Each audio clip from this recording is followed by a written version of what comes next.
Indonesia, Salam Nusantara dari Sabang sampai Merauke, dari Miangas sampai Pulau Rote. Mantalah iman kita, mantalah kasih kita, mantalah pengharapan kita. Tentunya dalam Yesus Kristus menjadi Tuhan dan Juru Selamat kita dan Juru Selamat dunia. Jangan katakan bahwa Yesus bukan Tuhan, jangan katakan pula bahwa Yesus bukan Juru Selamat.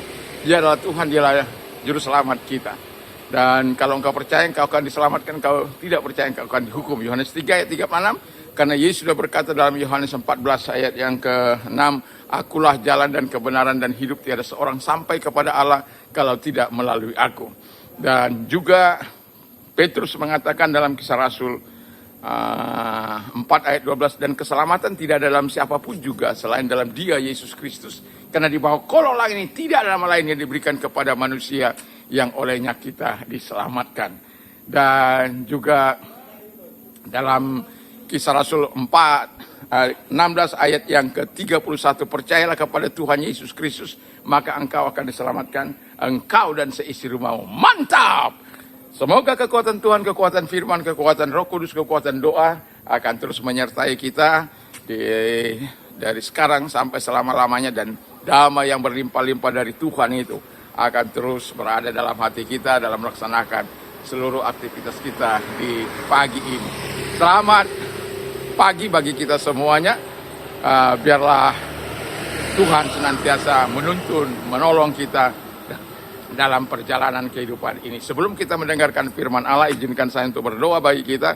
Dalam nama Yesus Kristus, kiranya Tuhan menolong kami untuk terus hidup sesuai dengan firman-Mu. Kami tidak memberontak terhadap Tuhan. Dalam nama Yesus, haleluya.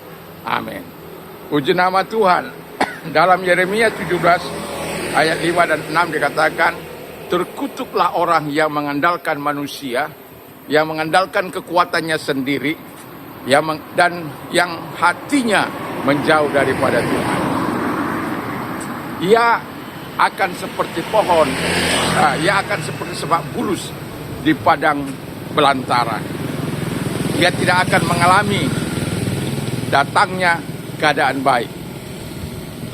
Ia akan tinggal di tanah angus, di padang gurun, di negeri padang asin yang tidak berpenduduk. Sekali lagi saya mengatakan kepada kita, terkutuklah orang yang mengandalkan kekuatannya sendiri, yang mengandalkan manusia, dan terkutuklah orang yang mengandalkan manusia, yang mengandalkan kekuatannya sendiri, dan yang hatinya jauh daripada Tuhan. Dia akan seperti semak bulus di padang belantara, yang tidak mengalami datangnya keadaan baik, dan ia tinggal di tanah angus, di padang gurun, di negeri padang asin yang tidak berpenduduk. Jadi di sini kita bisa melihat bahwa Alkitab katakan tema kita adalah hidup dalam pemberontakan. Kalau orang hidup dalam pemberontakan, pertanyaannya adalah apakah akibat daripada orang-orang yang hidup memberontak kepada Tuhan? Alkitab mengatakan dengan jelas /akibat orang-orang yang hidup memberontak kepada Tuhan menurut Yeremia 17 ayat yang ke-5 dan ke-6 kita temukan di sana dikatakan bahwa yang pertama dikatakan terkutuklah orang yang mengandalkan manusia. Seringkali kita sebagai manusia mengandalkan orang-orang di sekitar kita untuk sesuatu kepentingan kita, bahkan menindas kita, menekan kita,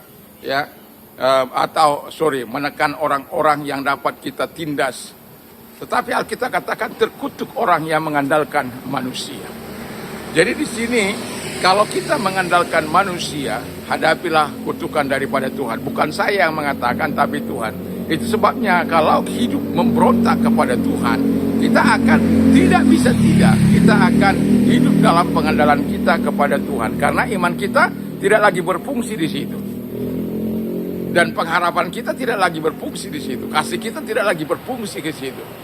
Tetapi bagaimana kita mendapat kenyamanan, misalnya konglomerat, pejabat, atau yang kita andalkan itu, yang bisa kiranya menolong kita keluar dari kesulitan kita, walaupun itu karena kejahatan kita, tapi karena ada chain, ada money, ada pulus, kita akhirnya uh, mengandalkan manusia. Kita lihat bagaimana seorang kiai yang telah dilaporkan tahun 2024 begitu sukar untuk ditangkap, tapi ketika viral maka segera dia akan ditangkap. No viral, no justice. Inilah negeri kita. Tetapi orang-orang yang mengandalkan manusia karena uang dan lain sebagainya, dikatakan oleh firman Allah adalah orang-orang yang terkutuk. Jadi kita tentunya tidak ingin menjadi orang-orang yang terkutuk.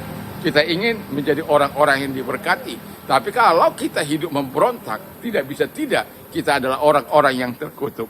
Dan itu sebabnya saya mengatakan, jangan memilih untuk hidup dalam pemberontakan, tapi hiduplah untuk hidup dalam ketaatan. Nanti sore saya akan menyampaikan bagaimana kita hidup dalam seharusnya sebagai manusia hidup dalam ketaatan kita kepada Tuhan. Nah, yang kedua dikatakan, terkutuklah orang yang mengandalkan kekuatannya sendiri. Ini lebih luar biasa lagi. Terkutuklah orang yang mengandalkan kekuatannya sendiri. Yang berkata, tanpa Tuhan pun aku bisa, tanpa Tuhan pun aku bisa melaksanakan tugasku. Tanpa Tuhan pun, tanpa aku harapkan pun Tuhan, maka Tuhan akan tidak aku butuhkan dalam kehidupanku. Itulah orang-orang yang mengandalkan kekuatannya sendiri. Dan kita lihat bagaimana Nebukadnezar yang mengandalkan kekuatannya sendiri, dan pada akhirnya Tuhan lempar dia ke padang menjadi seperti burung Raja Wali. Tetapi ketika dia mengakui kebesaran Tuhan, dia merendahkan diri dan Tuhan pulihkan dia. Dan orang-orang yang mengandalkan kekuatannya sendiri akan hancur. Dan kita tidak boleh dalam kehidupan ini mengandalkan kekuatan kita sendiri. Kita harus mengandalkan Tuhan karena kita bukan menciptakan diri kita sendiri, tapi ada Sang Pencipta yang harus kita taati, yang harus kita dengar, yang harus kita turuti sebagaimana firman Allah dalam kehidupan kita. Jadi jangan pilih untuk hidup memberontak dengan mengandalkan kekuatan kita sendiri, karena kita akan menjadi bulan-bulanan dari kekuatan dunia ini, kekuatan setan, dan kita akan menjadi orang yang mungkin sadis karena kita mengandalkan kekuatan kita sendiri. Kita tidak butuh orang lain, kita tidak butuh, bahkan keluarga kita pun kita tidak butuhkan. Karena apa? Kita hidup mengandalkan diri kita sendiri.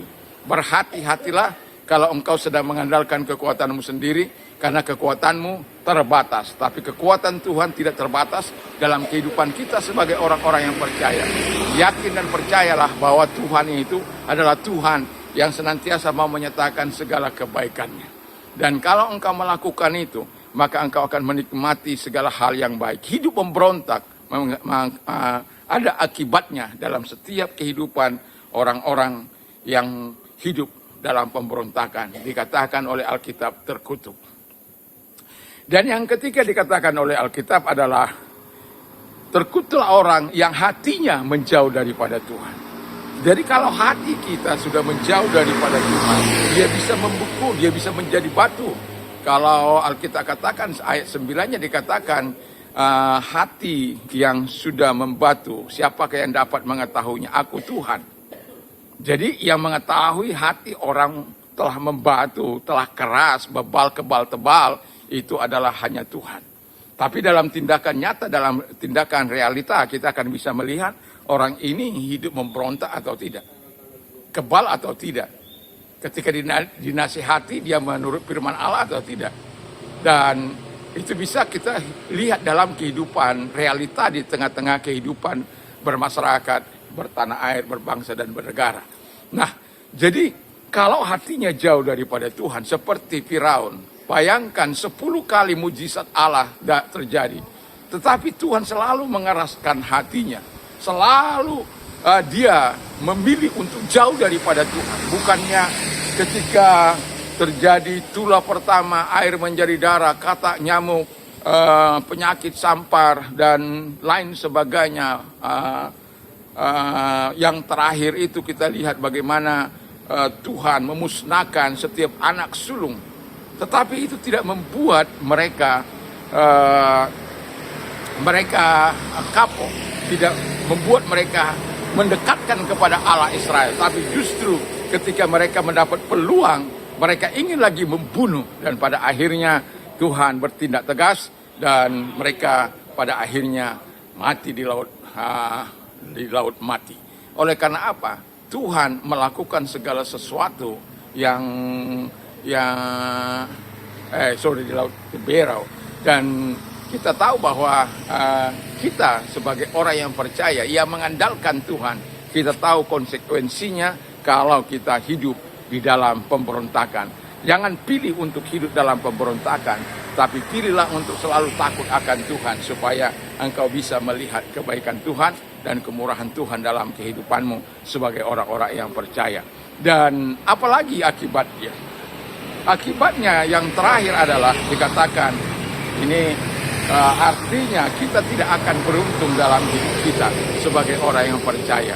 Bayangkan, ia seperti pohon yang ditanam ia seperti semak belukar di semak bulus di padang belantara.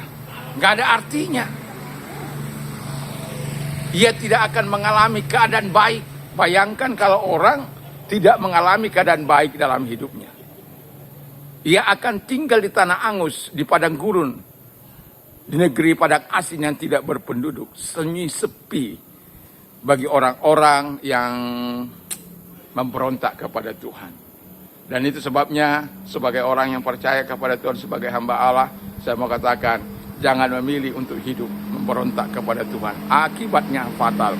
Tapi hiduplah dalam ketaatan kepada Tuhan, supaya engkau bisa melihat kebaikan-kebaikan Tuhan. Jadi kalau suara saya sedikit mendengung atau ada sedikit keributan karena saya sedang berada di satu tempat ya di daerah saya, Ampenan, di jalan menuju Pantai Bum. Jadi yang mau saya katakan kepada kita, tetaplah hidup dalam ketekunan kepada Allah. Jangan pilih untuk hidup memberontak, karena terkutuk orang yang memberontak, tetapi diberkati orang yang mengandalkan Tuhan. Tentu kita akan memilih untuk hidup memberontak, hidup taat kepada Tuhan, dan memilih menjauhi diri dari segala sifat pemberontakan kita kepada Tuhan. Puji nama Tuhan. Kita akan berdoa, kita akan berdoa kepada Tuhan. Mari kita berdoa. Terima kasih Tuhan, biarlah kami bukan orang-orang yang hidup memberontak kepada Tuhan, tapi orang-orang yang hidup taat kepada Tuhan. Dalam nama Tuhan Yesus Kristus kami juga berdoa kepada mereka-mereka yang sakit, apapun sakit penyakitnya. Dalam nama Yesus perintahkan keluar, dan oleh bilur Yesus engkau sembuh. Dan kami juga berdoa Tuhan kepada mereka-mereka yang mengalami persoalan dalam kehidupan mereka. Kiranya Tuhan menolong mereka, Tuhan memberkati mereka, Tuhan menyelesaikan segala masalah mereka, sehingga nama Tuhan dipuji dan dipermuliakan. Terima kasih, kami bersyukur dalam nama Yesus. Haleluya. Amin. Selamat pagi, selamat beraktivitas tentunya bersama dengan Tuhan. Dan biarlah Tuhan senantiasa kita bersama dengan kita, dan sekaligus menyatakan segala kebaikannya kepada kita. Mantap, mantap, mantap. Tuhan Yesus memberkati. Ya, kalau ada Anda ingin berdonasi, ada nomor-nomor di bawah. Tuhan Yesus memberkati dalam nama Yesus.